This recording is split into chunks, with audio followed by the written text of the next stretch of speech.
Wife secretly lived an open relationship, spent $30,000 on her lover's card, and lied to everyone. Now she's desperate to keep it out of court. Too long. Didn't read. OP is 30 male and married to Emily 28 female. They've been together since high school and have had a great marriage up until now. Emily is a successful hair and makeup artist who owns her own business which mostly caters to weddings. A lot of her success is due to John, 40M, a wealthy local business owner who has sent her a lot of work, and contacts OP sees a message preview from John to Emily about how incredible the previous night was.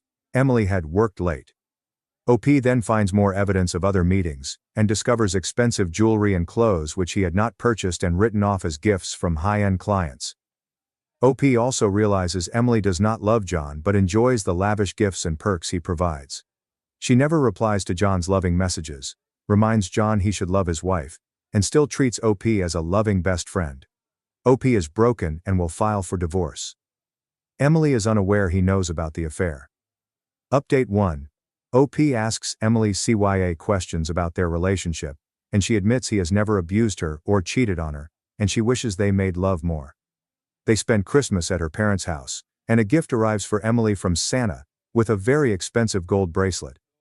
Emily is visibly annoyed and tells everyone it is from a bridal client.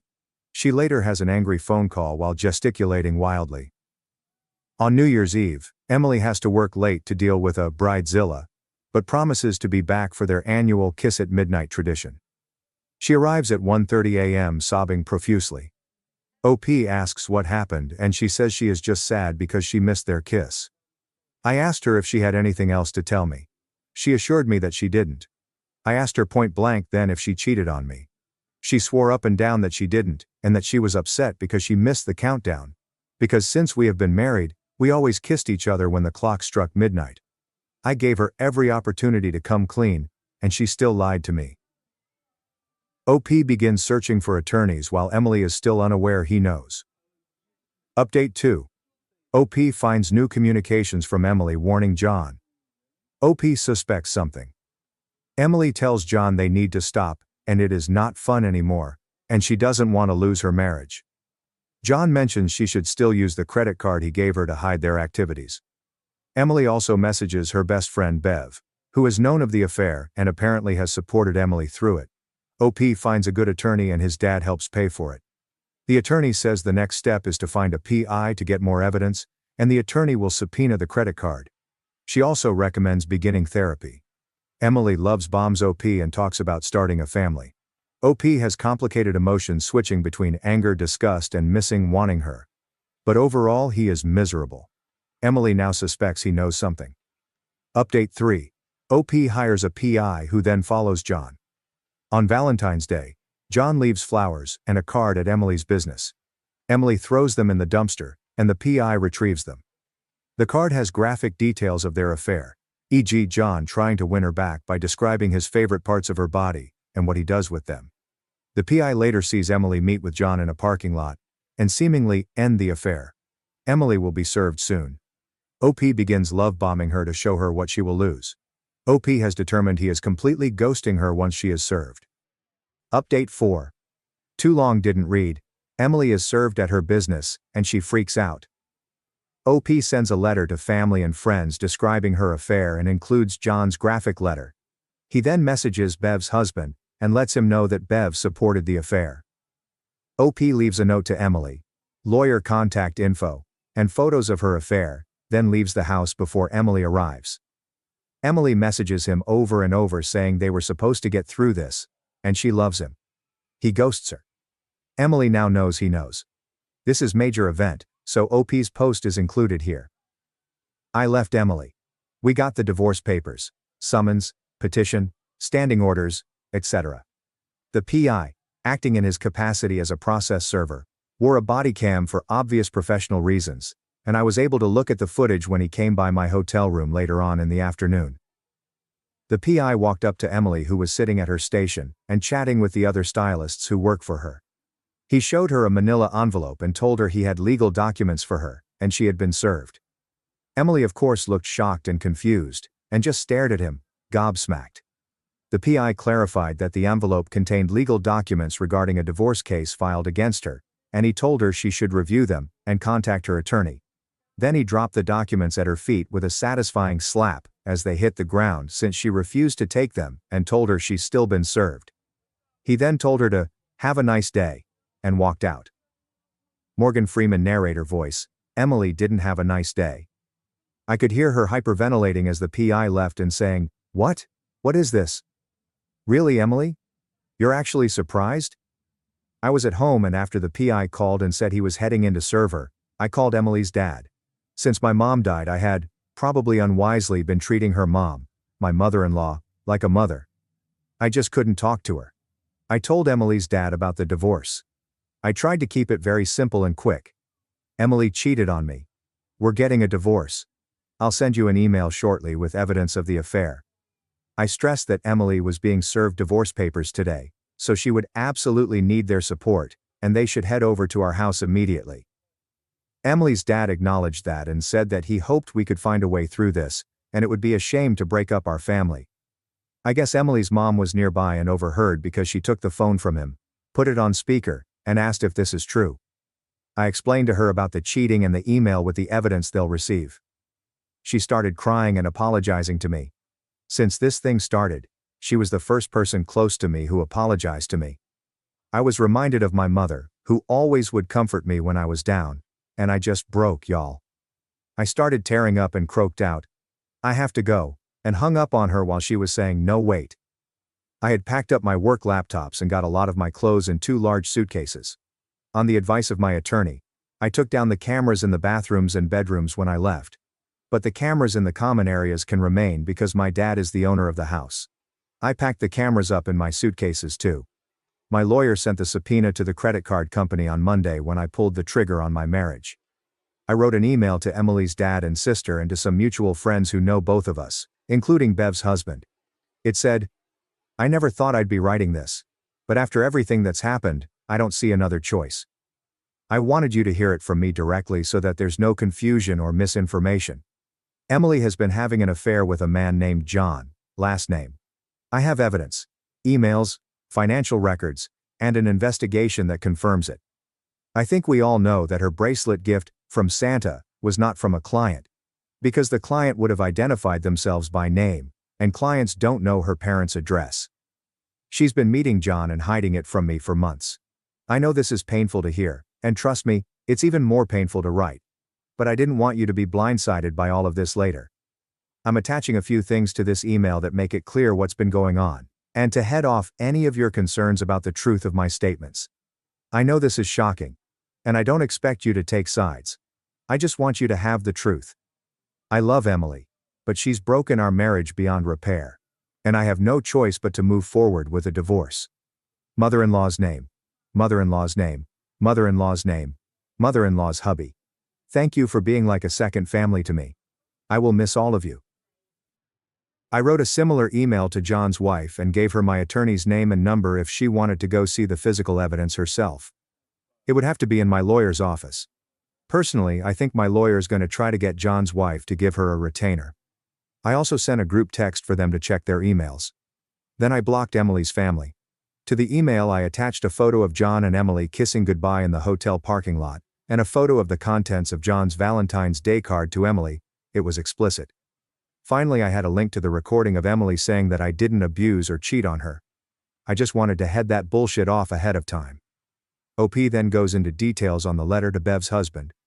I then left my wedding ring, a printed copy of the same photo of Emily and John at the hotel parking lot, kissing, my lawyer's business card, and a note. Thanks for your help on this, guys. The note said, I hope your affair with John was worth our marriage. We are getting a divorce. Contact my lawyer if you have any questions or need to get in touch for arrangements regarding the divorce. Otherwise, get a lawyer, and let's get this over with. If you're truly remorseful, then do me the courtesy of giving me the easiest, most generous divorce possible.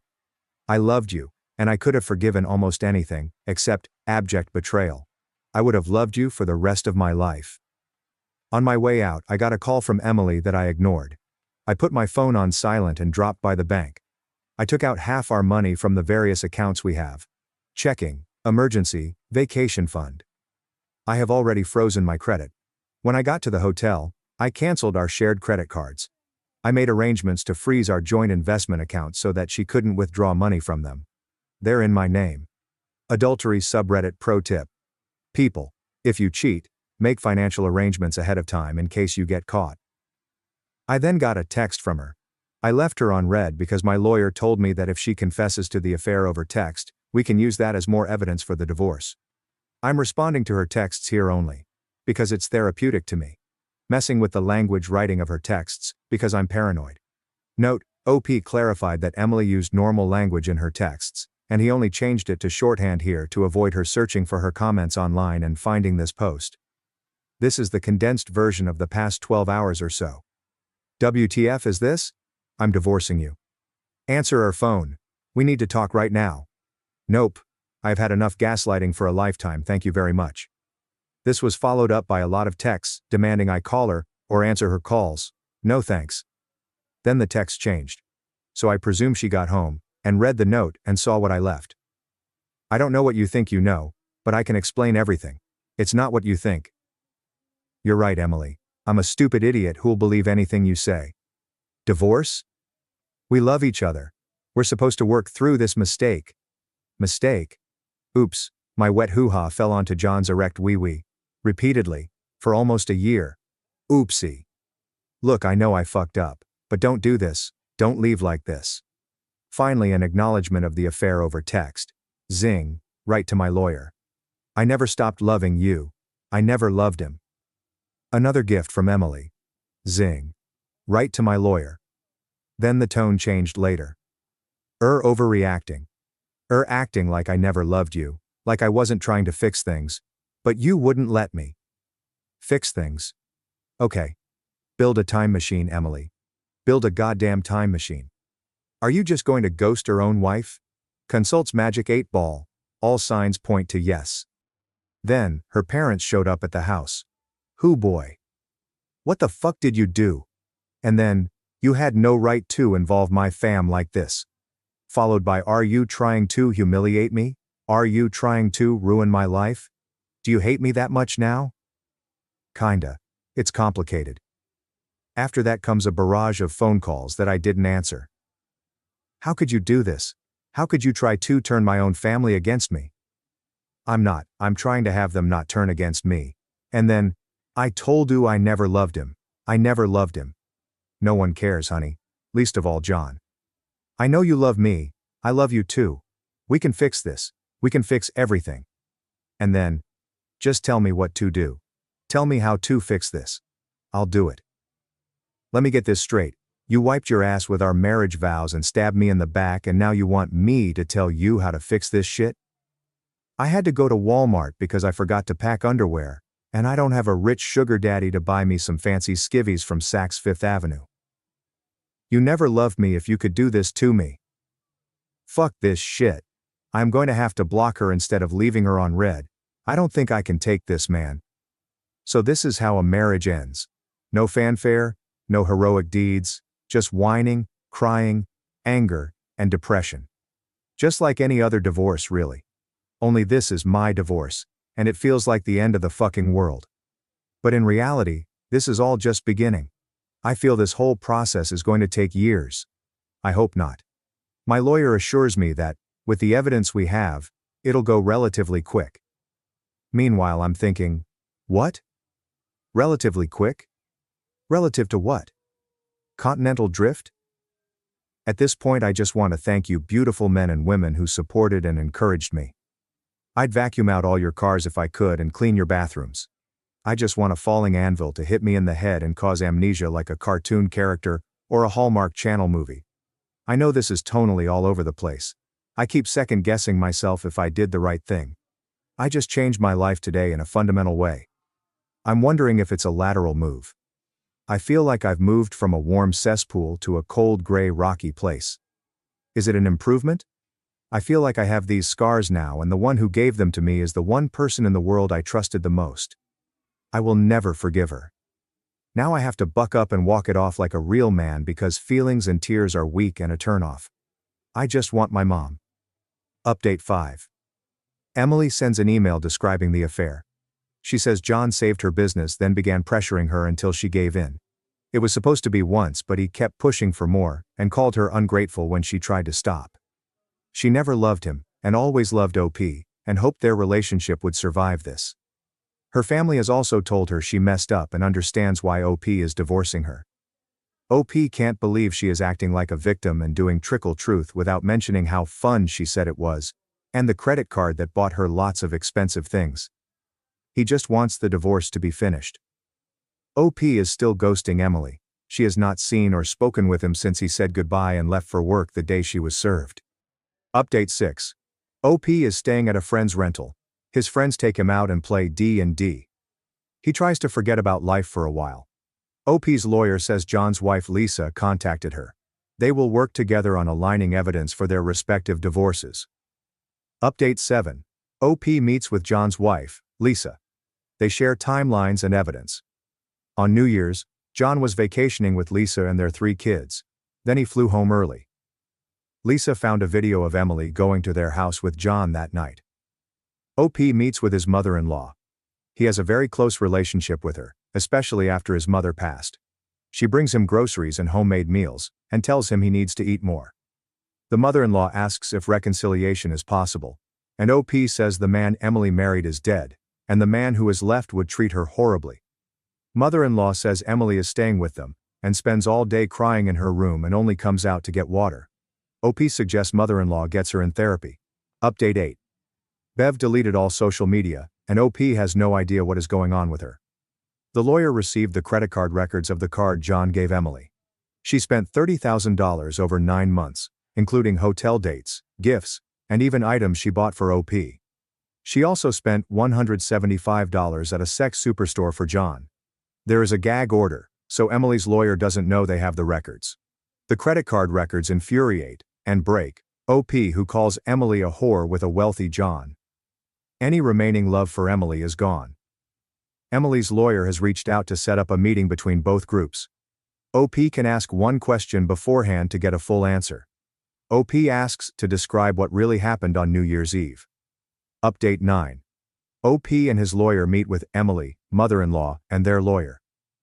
OP has anxiety and takes a pill which makes him happy and floaty during the meeting. Emily's lawyer offers terms which asks OP to try reconciliation for 9 months, and then gets generous terms if they still divorce afterward. OP's lawyer says they will review it. Emily also provides a written answer about what happened on New Year's Eve. OP's lawyer brings up the credit card charges. Emily's party is shocking. Her lawyer stammered and was obviously unaware of the card. Mother-in-law shakes her head, especially at the sex store entry. Emily freaks out and nearly runs away. OP's medicine reacts and he throws up. He then offers Emily his terms, which have been updated to include his fresh puke. Discussions end. Emily's lawyer drops her as a client since he was a family friend doing a favor, and didn't appreciate the lies from her. Emily's written answer about NYE states that she was actually working late with a bridezilla. Then John met her and he drove her to his house so he could call his family, which he had just ditched on vacation. They then had unsatisfying sex, and John did a power play to keep Emily after midnight so she missed her kiss with OP. Here is OP's description of the events of the day. So we had the negotiation today around 10 a.m. Emily, as expected, looked well put together but tired.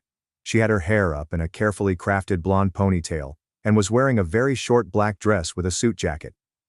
Emily looked at me with a pained expression, and did her fake smile. She was shaking slightly the whole time, and taking these deep breaths periodically. She didn't say anything, but she sure looked like she wanted to. Emily's mom was dressed in a nice sundress and she had done her makeup and hair, or Emily had done it. She smiled at me genuinely, and reached for me but then held back like she realized I was the enemy today. I gave her a little smile and wave. They proceed to review Emily's proposal and other general questions to OP. OP is floaty throughout. My lawyer then pulled out a folder of the credit card records and put it on the table and told Emily's side that we know she had a Visa Infinite card in her name that was billed to John's wedding venue business. Emily immediately tensed up and froze, wild-eyed. Emily's mom's head snapped to stare at her. Emily's lawyer cleared his throat loudly and blinked like 700 times. My lawyer started reading off hotel charges and dates, and asking why those charges and dates coincided with meetings with John in her appointment book. Emily started shaking and stuttering. Her lawyer instructed her to be silent. He said that they were not aware of any credit card, and that they were not notified of this evidence. My lawyer told them that they were notified now, and handed him another folder, with copies of the credit card records. My lawyer then talked about the charges in December that included the toy store, and asked if she bought me and her family Christmas gifts with the card. Emily was breathing heavily, and had a nice flop sweat forming. Not a good look, Emily. Not a good look at all. Her mom said, "What?" Emily's lawyer cleared his throat like a magician's assistant, who knows the trick is about to fail. My lawyer then asked if Emily recognized the clothes I was wearing and could she point out in the card records which charges coincided with them.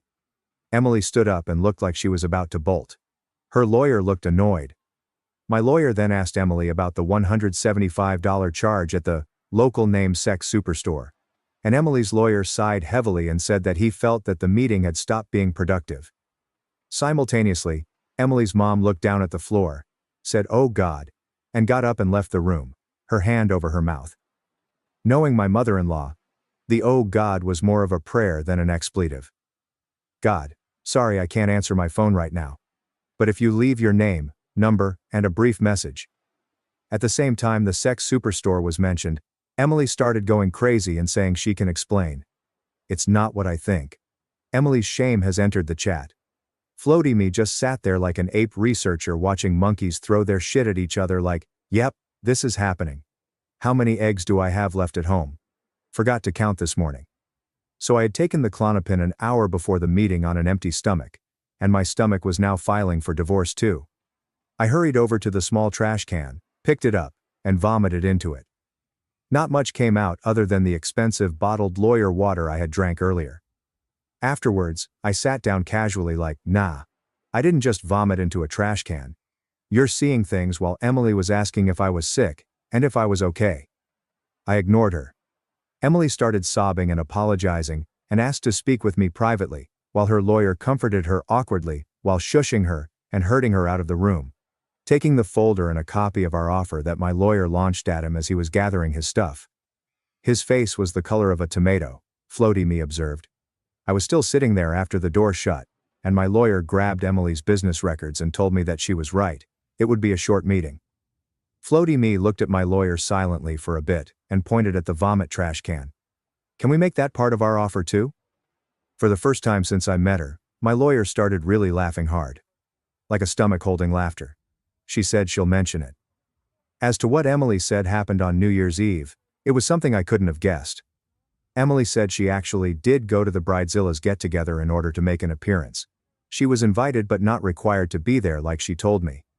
She met John there because it was John who introduced her to the Bridezilla, and got her that gig. John had a business relationship with Bridezilla's dad, and was invited as well. John and Emily left the venue separately, but met in the parking lot, and John gave Emily a ride to the hotel because she had been drinking. Instead of going to the hotel though, John insisted they go to his home instead, despite her protests. She didn't want to antagonize him, so she went along with it, but complained the whole time about getting out of there by 11:30. They went to his place, he FaceTimed his wife.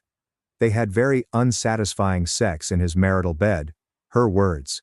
And she drove him back to the venue where the NYE Bridezilla family get-together was, which was empty by that time. She drove home, having sobered up some. Nauseating. But it's what I needed to hear. I had assumed they went to the hotel, had sex, and then again at his place. Turns out, they skipped the hotel entirely. He drove her straight to his house under the guise of needing to FaceTime his wife at midnight, and to defile their marital bed. Romantic, right? At least she didn't enjoy herself though, right? Right? That makes all the difference.